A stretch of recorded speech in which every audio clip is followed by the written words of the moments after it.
So thank you so much for listening to Blue Sky Radio. My name is Yenny. This is at Radio Waterloo. You can find us online at radiowaterloo.ca. If you live in Kitchener and Waterloo, Ontario, Canada, you can find us at 102.7 FM. Today I'm talking with Michael Aku Rodriguez. He is a producer, filmmaker, writer, musician, and he has a company called So Be It Films. So thank you so much, Michael, for coming on Blue Sky Radio today. Thank you very much for having me. I appreciate it. Do you want to introduce yourself to our listeners? Yes, my name is Michael Aku Rodriguez. I am Apache Mescalero and Zapotec heritage. We were raised very spiritual as kids, and right now at this time I always wanted to do something in creating through the arts. So I just decided to put my passion for film, music, art, and photography together, and through the ages I was able to evolve into developing those different skills and providing services, and not only that, but making a living. So during all that time I decided to go independent, to follow a dream. So I created a production company called So Be It Films, and from there it led to what I'm doing now, and that's all I do now is just create films. I compose, I do photography work, I do some artwork, and so it's been very beautiful and very productive. It sounds like it. That's really amazing. I mean, a lot of people give up on, if they ever had a dream. I don't think our society really want us to have a dream. It might tell us that some people have a dream, but I mean, few people have the courage or the vision to actually go for it. What is your vision with your productions company and with the projects that you get involved with? Well, I first started, in the whole industry was just being a production assistant, learning the ropes, learning how to do this, that, and it came down to where I was able to invest a certain amount of, funding in getting the kickstarting the projects. So my intent was to really, help local organizations, companies, and individuals in trying to tell their story or being a vision where they couldn't. So from that, it just kind of kicked off into what I'm doing now, and I do a lot of work dealing with injustice, human rights, the earth, and animals, and cruelty, and what's been happening, and it's just kind of those issues that are not quite brought to the surface, and certain individuals don't really know what's going on, and I've made it my job to kind of be that voice for those who don't have one. Wow, that's incredible. I'm curious about how you got involved and got to know Nita Ryan and Thundering Hooves. So I was living up in Connecticut, and I was working a lot up there with wage theft and immigrant rights. And for spiritual reasons, I was sent back. We have some of the elders who had requested certain individuals to come back because, certain traditions were going to be passed. So I decided to, pack everything up and come back and, study under the elders, and came here, and I've always been active in protesting and just being that voice. So I came back home and found out that there were certain issues that were occurring over here, and I've always wanted to help push that sort of awareness where maybe it needed that little push, or it needed that certain, energy to help it, move forward. So I was wanting to create a protest on trying to get, the park. Ballery Park is actually one of the largest natural spring swimming pools. So you have people across the whole world come over here during the summertime. And growing up here as a kid, we used to go out there and swim all the time and have a really great time. And you'd have, I think it's like 300,000 people a year go to that one little area. So they ended up having a capacity where certain people couldn't come in. I think it was like 2,000 or some people would come in. So you had lines outside. Now we're talking about 100 degrees weather, right? And it's hot. Yeah. So you have kids, out there, and the speed limit there was around 70. So you'd have like these 18-wheelers passing real fast, and you have this platoon of cars waiting outside trying to get in just so the kids could go swimming during the summer. So I was kind of upset with that. So I said, okay, you know what? I have a camera, I have a lens. Let's make something happen. And then ended up finding about this individual named Mr. Ryan, who used to work there, and went to go talk to a little store there in the corner, and ended up meeting Mrs. Ryan, and then from there it just kind of kicked off, and understood what was occurring there on that part of that part of history and that part of the world. And horses have been always very sacred to certain native tribes, been very sacred to us as well. And to hear the story of the slaughter industry, and over 200 300,000 a year go to Canadian borders and Mexican borders. So it kind of caught my attention, and being a very spiritual individual, I always ask the elders and the ancestors to guide me in certain situations. So it seemed like my destiny coming to study had landed this certain project in my at my feet, and I said, okay, this is what I need to be doing, then so be it. So be it. Yeah, it's really horrendous what's happening with horses, and they definitely are voiceless, other than the people who get involved to try and raise awareness and get this information out there, because it is horrendous. Yes, discovering what was happening, it touched me, because if you really look back in history, if it wasn't for that horse, that animal, we wouldn't be where we're at now. I mean,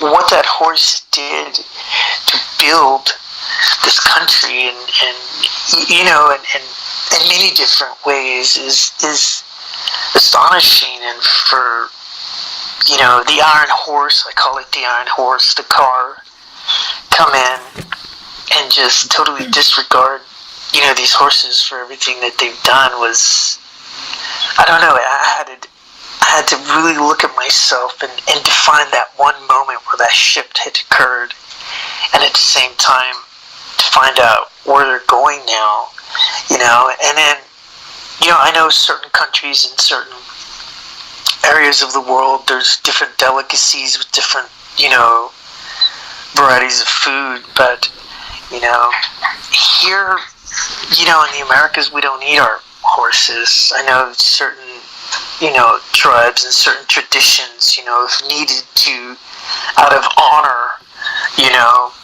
it's eaten. But the conditions and what I discovered and what was happening to these horses was it really saddened me, and as a storyteller, I don't really consider myself a filmmaker. I consider myself a storyteller.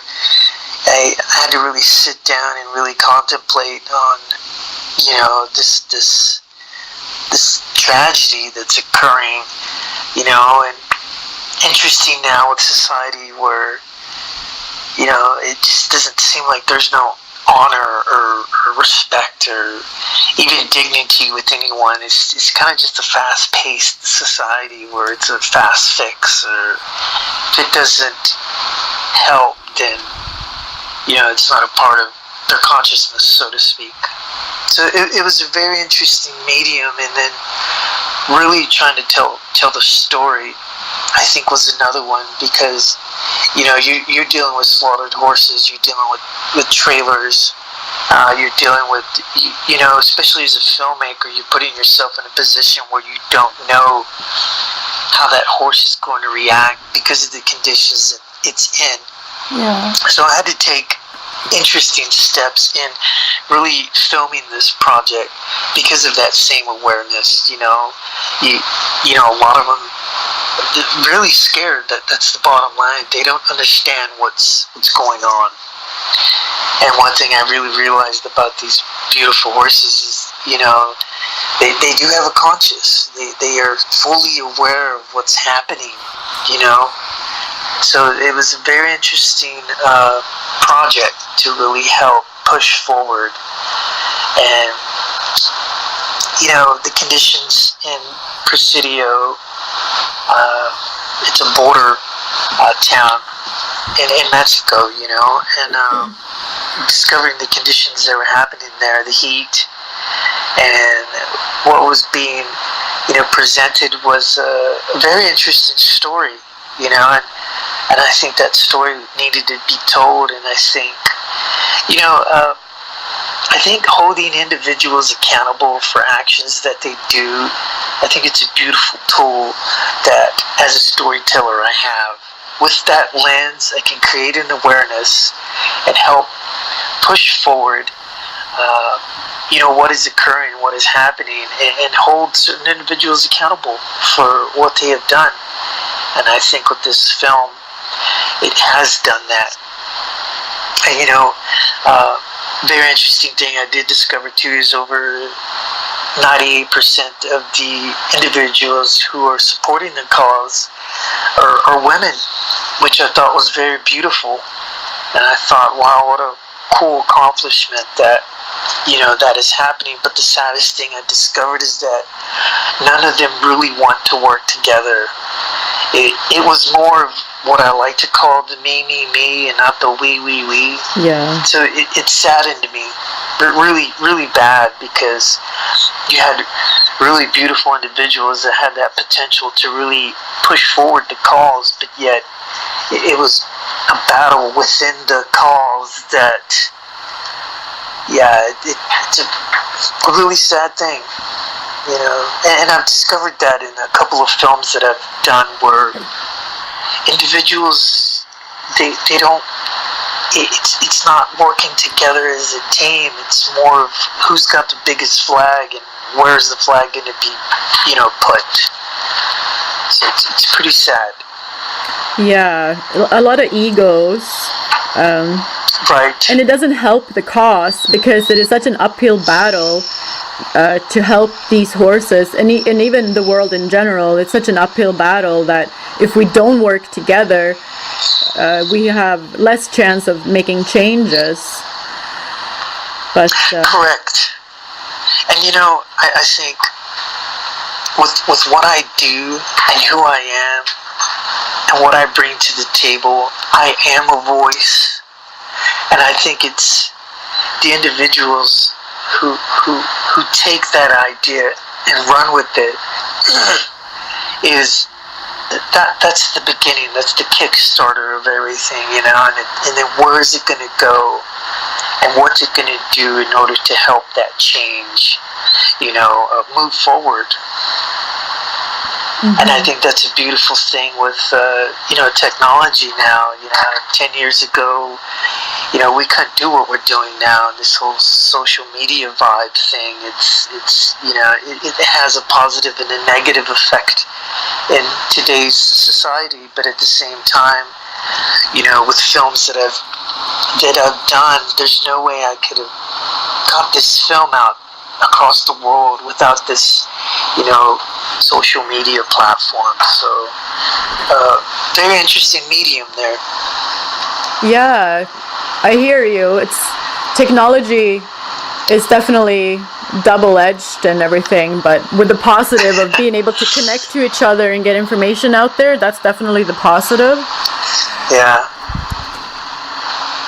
So Nita Ryan obviously is somebody who is not ego-oriented. She's very love-oriented and a passionate woman. I've spoken with her, and she's done a lot for those horses.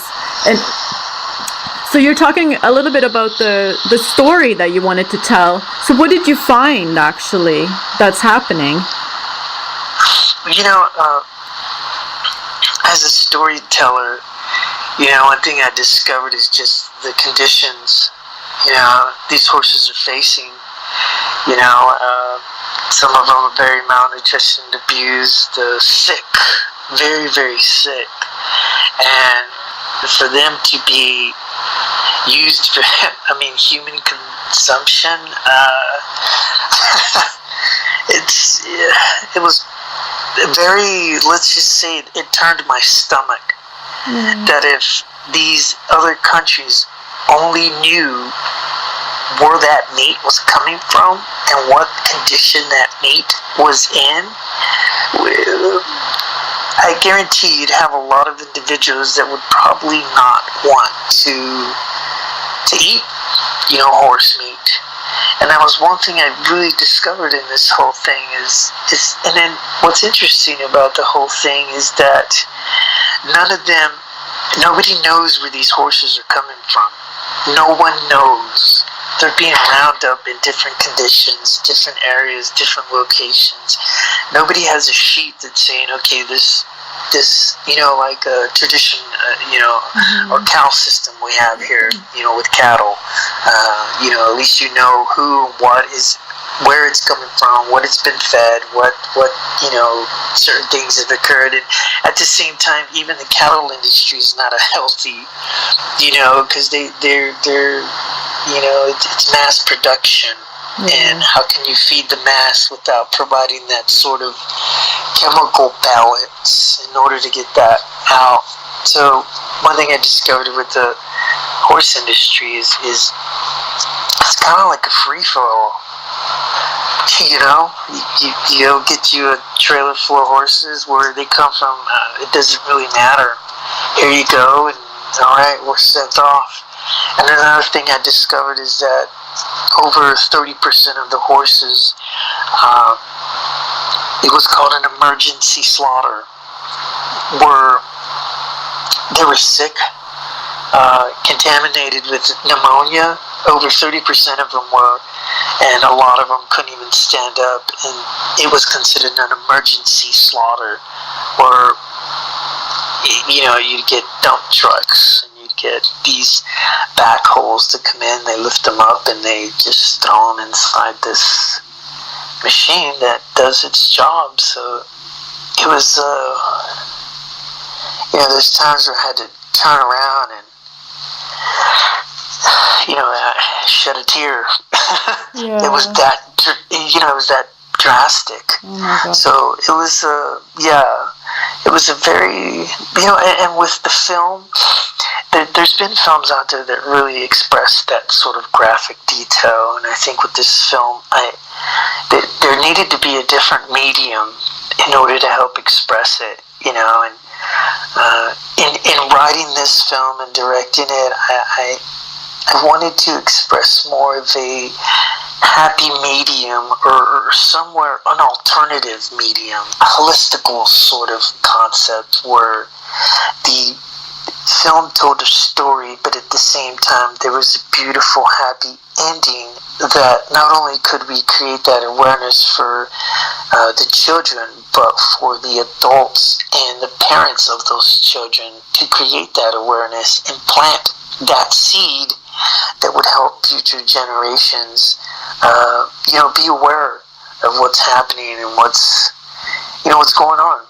So I think with this film, creating that sort of medium there where it wasn't too graphical, but yet taking it into a different avenue really helped the film move forward in a different view than your normal, slaughter-bound documentaries that have been out there. And they're really great films. I'm not putting them down in any way. They're awesome films. I love them. But now, what's interesting too is society. You show them the facts, you show them the graphic details, and they don't want to hear it, but yet they don't do anything about it. So how do you create that medium where you allow them, you invite them into the story. You invite them to be a part of the story, and I think that's where the film really came out. That's really incredible. And you're so right. I know for myself, once I became aware of the horse slaughter industry here in North America, all I could do was to try and share this information, and it's very graphic, and a lot of people they don't want to think about it, and they kind of turn, it's like the ostrich a little bit. It's too much. You don't want to think about it. And so I also try to find other ways of getting the information out there, because really it's about the horses. And like you said too before, these beings we depended on to be where we are today, and without them we wouldn't have been able to come this far. And it's questionable if where we are is at a good place, but for sure horses didn't make it bad for us. They worked side by side with us, and we owe them so much more than this, and they shouldn't be discarded like garbage and abused and tortured.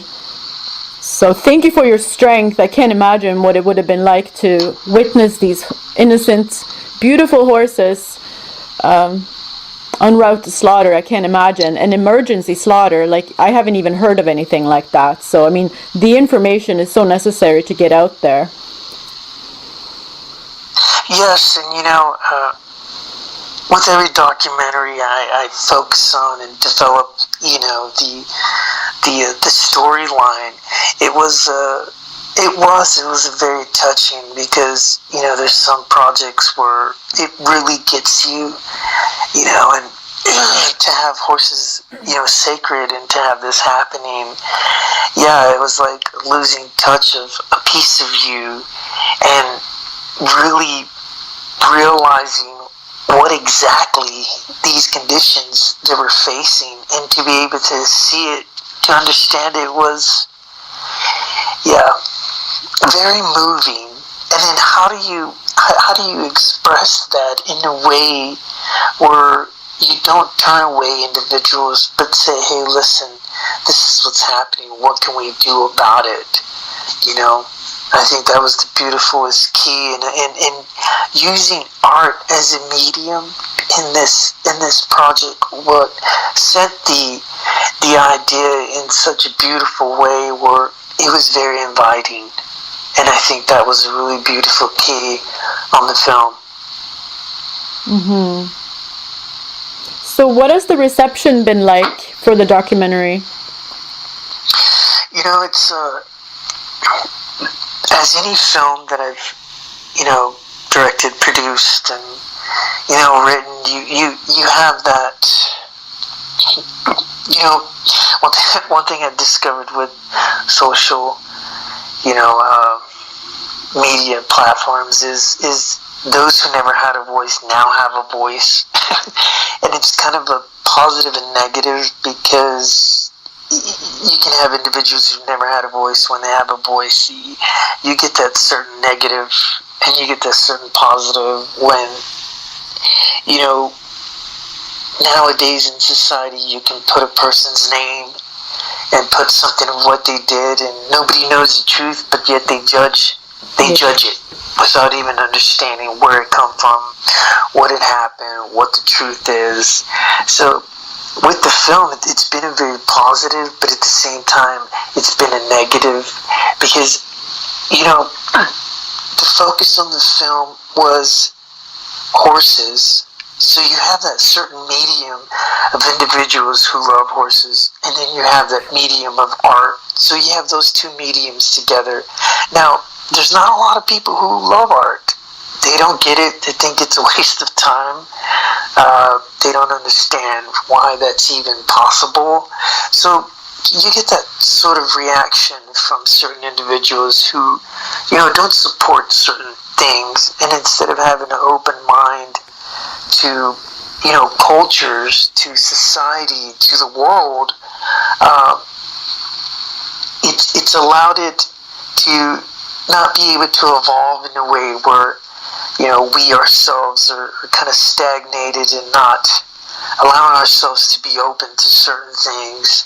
So in a way, the film has taken a direction where with anything that you do, you present it, you know, and it's society that soaks it up, whether negative or positive. And with this film, it's been a very beautiful, positive thing, you know. And yes, you do have that negative there, but at the same time, it's been very positive. And the reason why is because that art concept and inviting the next generation to understand exactly what's going on. So, yeah, and I mean, when you talk about horse slaughter, and we talk about horse slaughter here in Canada, there's even live shipping of horses overseas to Japan that happens because it's, like you mentioned before, delicacy. It's considered a delicacy, fresh horse meat. right. And the conditions that these horses have to face, I mean, it makes me wonder, you know, how can anybody enjoy? Nobody should suffer, you know, like how much suffering do we allow in this world? We are all connected. As long as some people are suffering, or we permit suffering, we really are all suffering, you know? We are all connected, so we have to think about everybody. We have to think about the whole planet, and right now we are so out of balance. It's, you know, we're not sustainable. Although we see obviously that there's a new wave. A lot of people are opening their eyes and willing to commit with their hearts and their minds and get involved. But the powers are so powerful that, you know, we're so far out on the one side of the pendulum that, you know, we can't do the whole thing about divide and conquer. We need to all come together.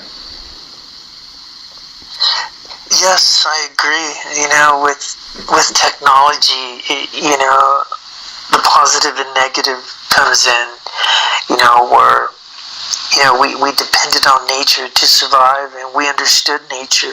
We understood the balance, the seasons that came in and out. Now, we live in these comfort zones, and, you know, we're materialistic. I mean, that's the bottom line. And there's those that try to really keep it natural, but at the same time, you know, a person the other day said, well, if you're saving the planet, then why do you drive your car? I mean, you drive your car, you're polluting the air, and I looked at that, you know, and I questioned that, and it's like, you are right, I do, but then in today's society, what do we do? How can we do it? You know, how do we move forward without creating that sort of positive, but at the same time, is that a negative at the same time? So, you know, I've had a lot of individuals who just kind of look at my work and say, you know, you're a hypocrite, or you're this and this. And so, you know, you always get that positive and negative thing out of it. Yeah. But at the same time, you know, we live in a society that's providing a system that we have to operate in. You know, right now, we can own horses. But how long is it going to take a horse to get to one location to the other one that honestly a vehicle would honestly get us? So society has created that social consciousness and materialistic understanding that we actually have to live in it. It's become that instead of understanding the beauty and the balance and cultures and the world. And so I think that's one thing too that I've been looking at as a storyteller is all that shift that occurred, going back to, when horses, when we depended on them. I mean, look at where we are now. Look at the shift. Look at everything that's occurred from that day to now. People can say technology is a very beautiful thing. Indeed, it is. But at the same time, I think it's a very harmful thing, as in grounding ourselves to nature, to the basics. Yeah, we definitely have come too far. We can't have everything we want. Like sometimes when we think about something we want and we think we need to have something, it's like traveling across the globe every day, or you know what I mean? Like we can't do it, or traveling for business every single day, or commuting hours every day. Fossil fuel industry definitely is killing the planet, so we need to get off of that. And everybody that's invested in the fossil fuel, they don't want us to get out of the fossil fuel. So the money, I guess we need to not be so dependent on money. But, you're right. We are dependent on our lifestyle. And maybe it's in how we get from point A to point B. Right. It's crashing. I mean, the whole economy, like it's crashing. Whatever we want, Earth can only give us so much. I have to agree as well. And with these certain cameras that I use, I have to depend on technology, certain upgrades every year, but at the same time, there's going back to the fossil fuel. I have an upcoming project that I've been working on for the past 4 years, and it's called Shattering Sacred Ground. And it's dealing with the fossil fuel industry, but up here in this area where I'm from, where I'm from up here, it was all Apache land. I lived close to up here by the Apache Mountains, and all this was Apache Mescalero. And obviously when the forts were built, a lot of tribes were forced in certain areas. I don't like to use the word reservation, but so right now, what they had discovered over here was natural gas, and I don't understand the word natural gas, and then all the chemicals and all the basically all the technology it takes in order to get that out of the ground, and then what's left behind. So there's a film I've been working on for 4 years, and it's still going on. And what has happened here in the past 2 years is very astonishing. It's horrible. There's pollution now, earthquakes. I live in a certain area where there's 5 natural springs, and we're talking about, I'm out here in the Apache Mountains. It's deserty, but there's water. There's underground water everywhere, and it's being destroyed. For what? When it's already been discovered that, solar and wind provides more free, non-polluted energy than the fossil fuel. And it's really sad to see this happening, but at the same time, it's like you said, who has that pocket full of, funding that's, providing that for this industry, and who has their wallet in that industry. Yeah. But what's it really going to take? Are we going to destroy this planet enough to where, we have nothing left? I mean, even now they're starting to send rockets out to find other life on other planets. Because why? Because we destroyed this and we don't care about it. I mean, it's a very interesting concept. And I always get that positive and negative approach as well. So I think as a storyteller, I just show facts. Yeah. I'm kind of the medium in the whole understanding. I'm not here trying to put anyone down or anything. I'm just here showing the facts of what has occurred and what is going to occur. And that's what I do, even with social justice and human rights. I do the same thing.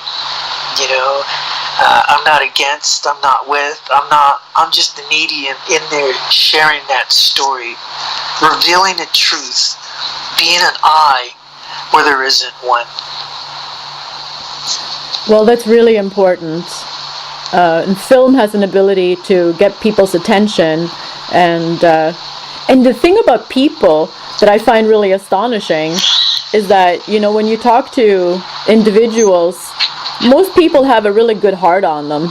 They don't like suffering, they don't like cruelty. So I feel like there's hope, but we also live in the kind of world where, like you said too, like it's very fast paced, everybody is on the go, and I don't understand how we don't feel connected to nature, because this is where we come from and we depend on it. But like, it seems like there's a bit of a dichotomy between people feeling entitled to what they need to have, 2 cars in the driveway and upgrades and this and that and vacations, or more than the other person, I guess. And I mean, now particularly as well, with all of the state of the world, with more wars and more conflicts, and like, haven't we already had enough of it? Like, it seems like most people are able to get along fine, but somehow politicians and maybe corporations and like, people are profiting off of us arguing, basically, as opposed to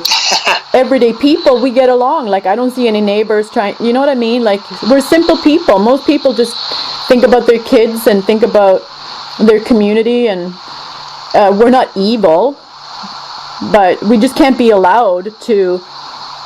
I don't understand why we would believe a media that tells us that some people are not good people, these people we should fear. Like, all of this fear mongering makes no sense whatsoever. You have an interesting point there. As a storyteller, I do a lot of research. To be honest with you, I'm a history geek. I love history, from the beginning of what they say it is to what they're now discovering that's saying that what we did know is totally wrong. And then you have certain belief systems that totally agree that this is the way it is, but yet you have different parts of the world that are discovering different things that nobody knows. Nobody knows anything of what was what, when it was, who was where, why they were where. And one thing I have discovered in doing all this research is history repeating itself. Yeah. And history, one thing that was always taught to us traditionally is that Mother Nature can go so far till she says, I've had enough. And she comes to clean. We call it a cleanse. And it seems like right now that's where we're headed. Yeah. Especially here in the States, there's a lot of it's pretty crazy here, and to see different things occur. And I think we were talking about this before, where climate change, it's real. Yeah. I mean, we're seeing it. Yeah. We are seeing it. And these certain medias are trying to put it down, creating some sort of fact that it isn't, when I've done a lot of research. And please, to those listeners out there, I'm not saying believe in it or not, but there's facts. And that's what I've always discovered, is I go out there and I do the research on facts. Yeah. And I study those, and I look at that, and it is, I mean, even in certain areas, over, 33 decades, it's never snowed, and it's snowing. Or certain areas where it's freezing cold, you have a 100 degrees temperature, hot sun day, which is, never been recorded in history. So, what does that really explain? What does that show? To what's happening. Yeah. And I think right now, there's certain things that are occurring where you go back and read history, and it's the same thing all over again. The same game being played all over again. And when is it gonna stop? Will it ever stop? Will this generation ever see that? Will there ever be peace? I know. Is that possible? And that's one thing as a storyteller that I really look at. I'm all about being peaceful. Creating something where we can all be happy and have a playground where we can all play instead of, bashing, fighting, destroying. But you have different roles. You have different individuals who play different roles, who don't quite see how some of us see, or point of views. So I think right there is where, I can come in. Yes. As a storyteller. Mm-hmm. And I give thanks too to all those other documentary filmmakers who are out there telling those stories, who are out there in those certain areas, getting that footage and bringing it to, the forefront so we as individuals can see and understand, what's not being seen is being seen. And that's one thing I guess I'd have to say I really respect about what I do is, a lot of those filmmakers take really, really big risks trying to get that story out. Yeah. Yeah, it takes a lot of courage and commitment. And it's not easy to be committed to anything because money is such a motivating factor. And we all need to have, a roof over our head, and we need to eat. But there's just so much more to life than accumulating what we don't need. Like, there's only so much that you can use in a day even, or what you need to have. Like, the selfishness that is going on it takes away from having something. Like, if that whole, I read the other day something about how the 26 wealthiest individuals on the planet together have more wealth than like 50% of the population of the planet, type of thing. Like, it is so out of balance that it's no wonder we are where we're at.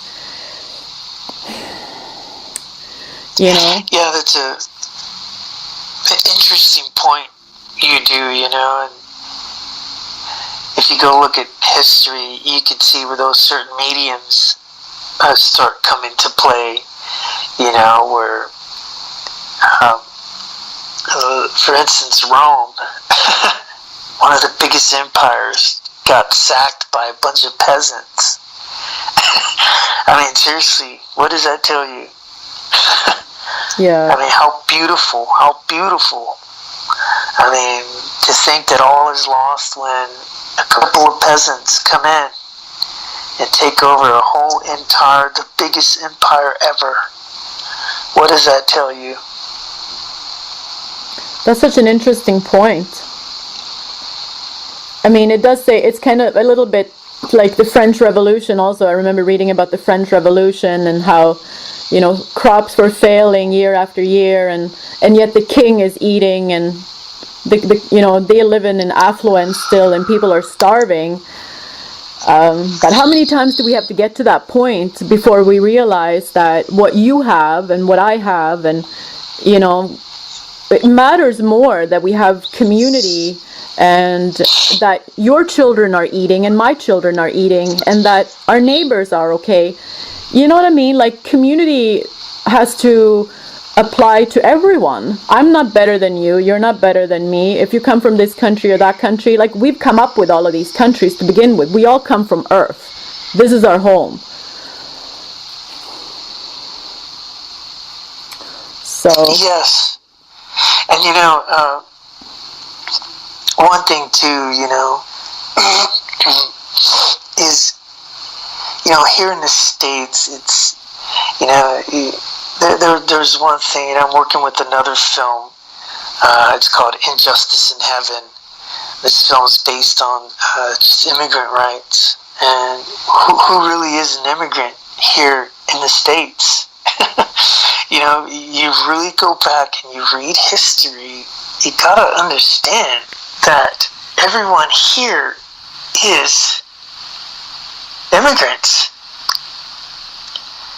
yeah. I mean, to look back and say, even conditions that are happening now with certain, one thing I like to bring up is when I lived in New York and Connecticut, I understand.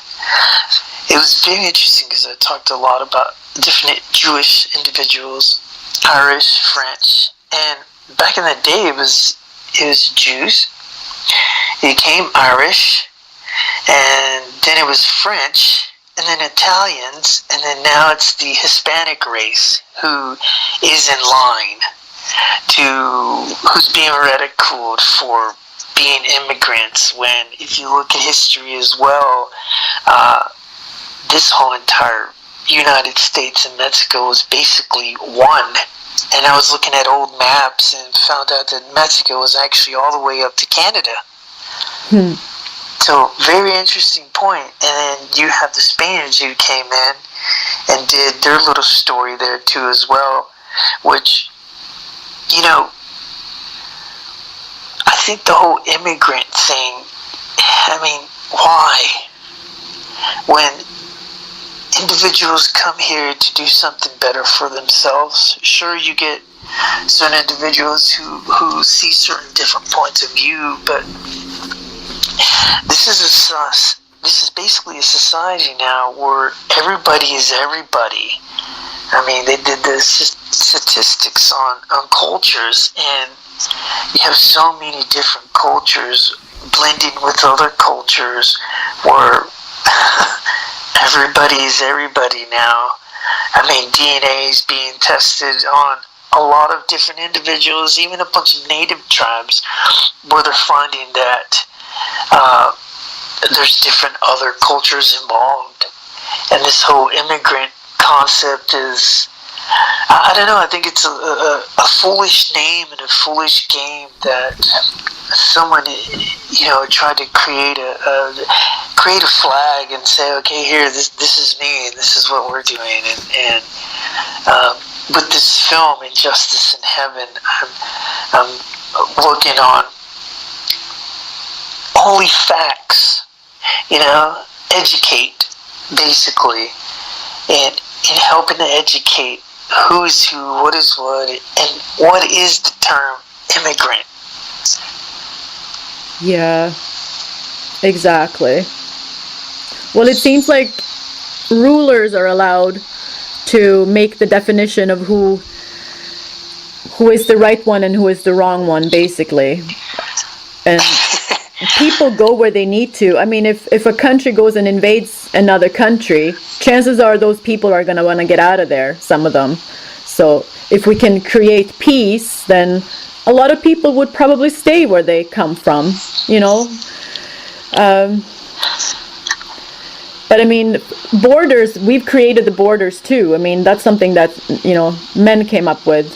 That's not something that Earth came up with, to make a border. Correct.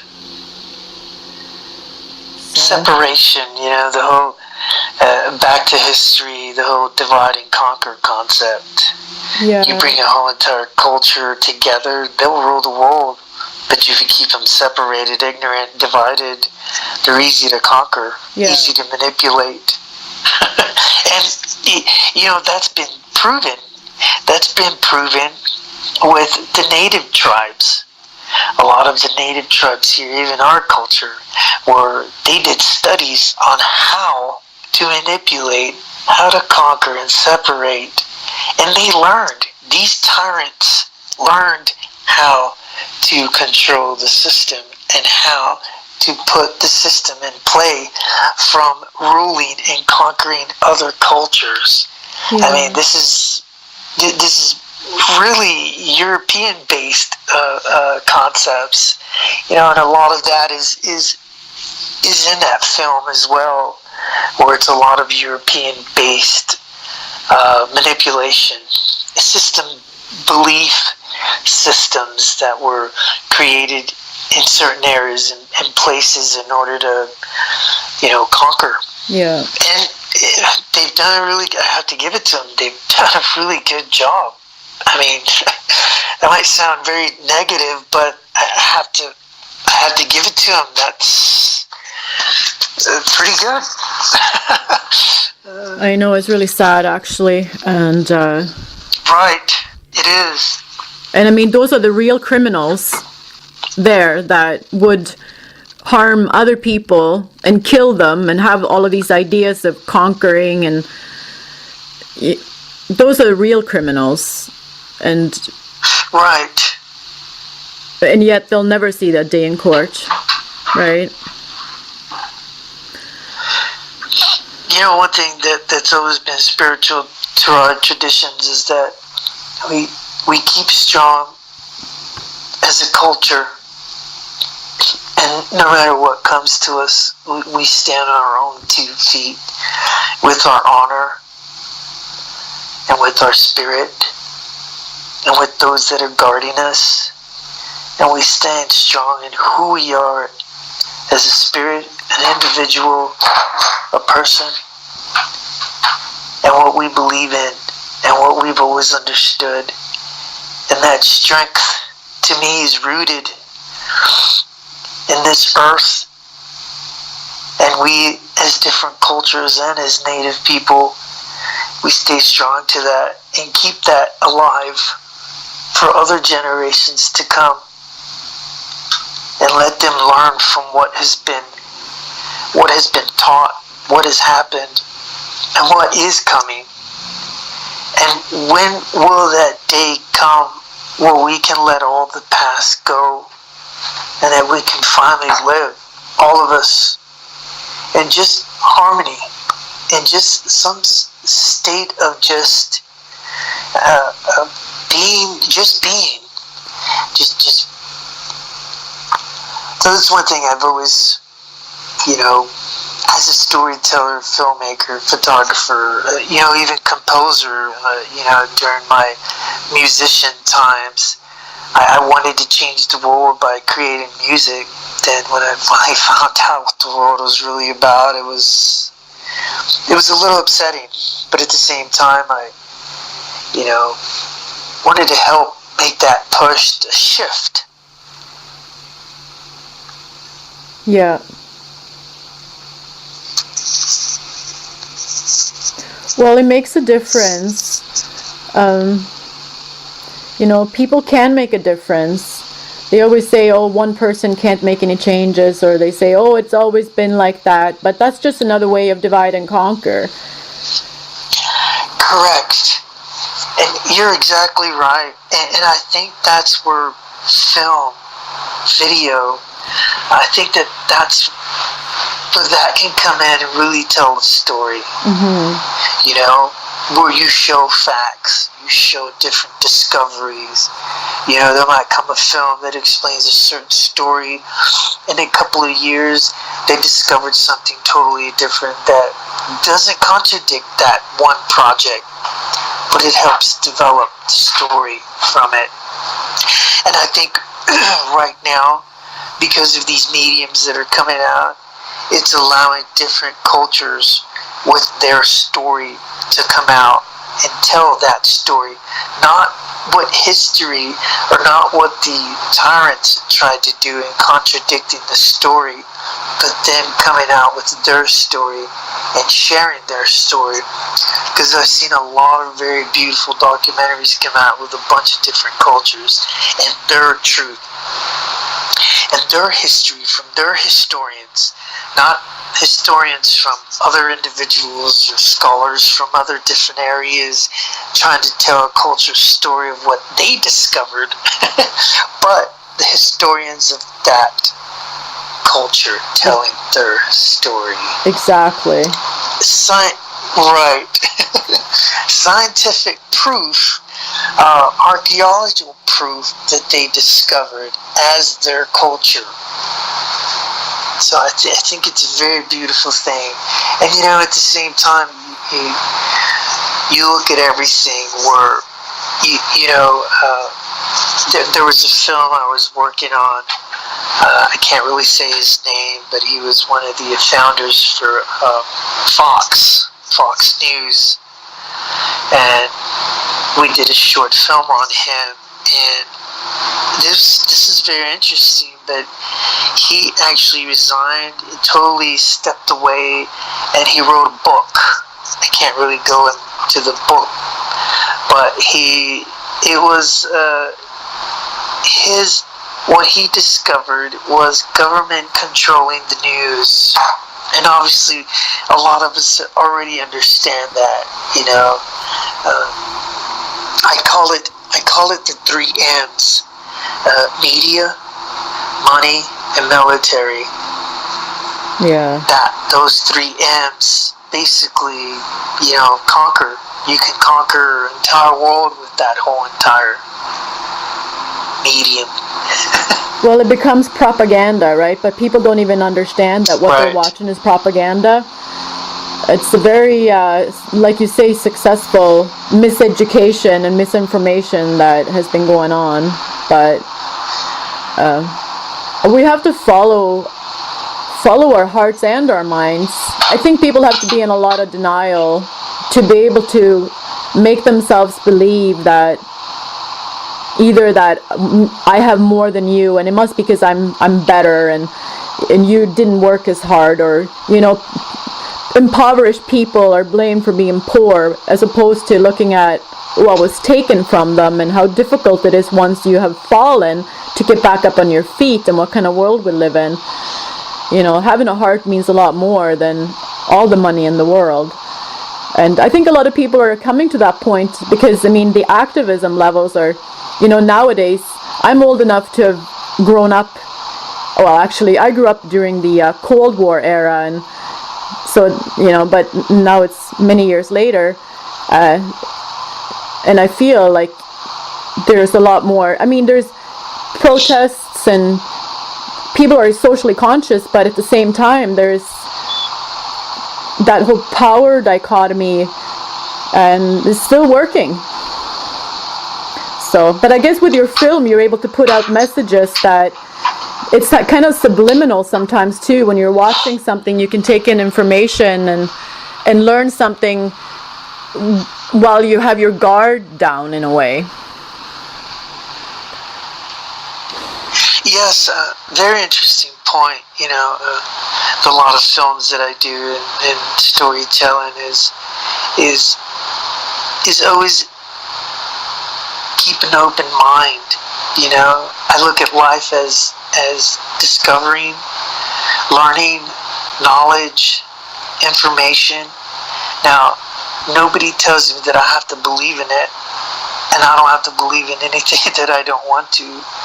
But what I do is as a storyteller, I'm like a sponge, where I take in all the data and information, and I just look at it, and I do research in different areas where people have discovered this, but yet, if you read in between the lines, they were trying to hide this and this. Mm-hmm. So then, what do you really believe? Or where do you put your knowledge and information at? And that's one thing I've discovered with history.